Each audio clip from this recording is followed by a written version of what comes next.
PESA कायदा म्हणजे पंचायत स्वशासन आदिवासी समाजाचे शासन. हा कायदा भारत देशात 1996ला पास झाला. त्यावेळेस देशाचे पंतप्रधान श्री देवेगौडा हे होते. आवाजी मतदानाने हा कायदा संसदेमध्ये पास करण्यात आला.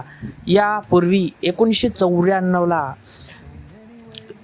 दिलीप सिंह भुरिया यांच्या अध्यक्षतेखाली एक समिती गठीत करण्यात आली. या समितीने अहवाल सादर केला.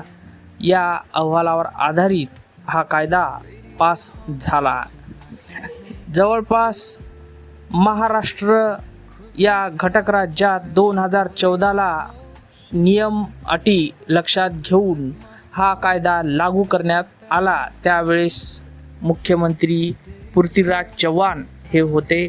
12 जून 2014 या दिवशी पासून महाराष्ट्रामध्ये हा कायदा अंमलबजावणीस सुरुवात झाली.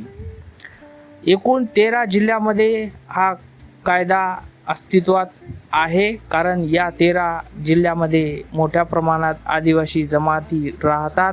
त्यामध्ये किनवट हा एक महत्त्वपूर्ण परिसर आहे. किनवटमधील असंख्य गावे या पेसा कायद्याअंतर्गत येतात, जो की आदिवासी न्याय हक्कासाठी हा कायदा आहे.